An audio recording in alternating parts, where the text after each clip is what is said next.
It's hilarious. You can be there for years and still not know a damn thing. Where does it exist? How does it exist? Why does it exist? The only thing I know is what happens there. Imagine your worst nightmare. Not just a regular nightmare, the one that made you wake up screaming for your life. Never had one? Don't worry, they'll find one for you. Imagine that little terror repeating itself over and over, doomed to do the exact same thing forever. The worst part would be in between the repeats, giving just enough lucidity to realize exactly what's happening and just how screwed you are.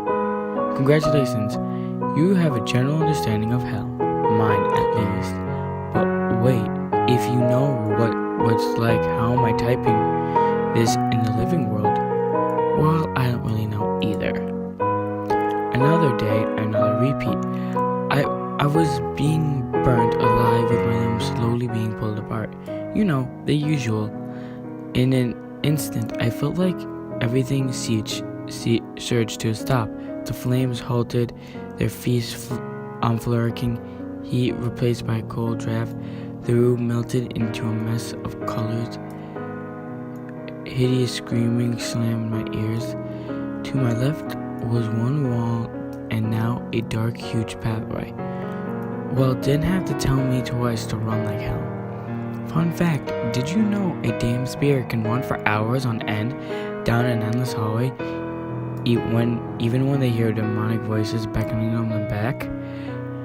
They also see hundreds of black rooms around them, all with cursed screaming sleeping from them. If they could have cried, they would have.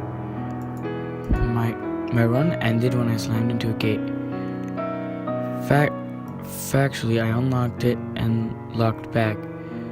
Just a second I don't think we have words in English to describe it.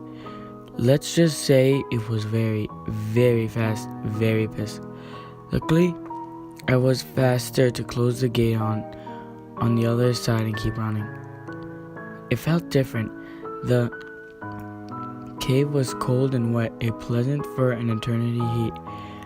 I scrambled down to find an elevator and slammed the button on the surface.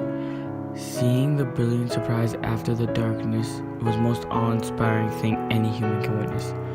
Unfortunately, I wasn't absolutely human. An escape from the underworld doesn't give you a physical body. I could already begin to feel myself being dragged back down. Fear paralyzed me. It was the one thing not to know what waits for you on the other side, but it's something else to know exactly what does. Another fun fact, did you know that souls cannot physically take over a body unless the original inhabitant wills it? I found this out by complete surprise. Romaine Catherine, fairly normal. Mine is for her extreme obsession in the occult. I could feel myself called to her. I wasn't sure why. One night she started lighting candles and made a pentagram on the floor and I was ready to laugh, but I felt this strange sensation. I could feel a vulnerability, a gap in her soul I could go through. I waited with curious eyes. She continued her batshit crazy ritual, drinking blood, weird dancing, but what I honed in was when she lied down and spread herself out. She yelled for it. A vulnerability was fully open. This was her ritual for. I scrammed into her like an animal and fought for full control. It took precisely 3 hours and 31 minutes to kill her. It took about 2 hours to completely control her body. It was a long struggle, but fun.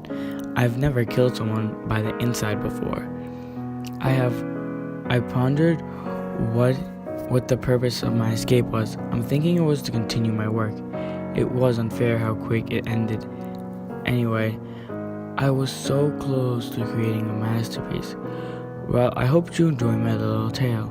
Thanks for reading. Now, if you excuse me, I'm going to look for some critical supplies. There is so much work to be done.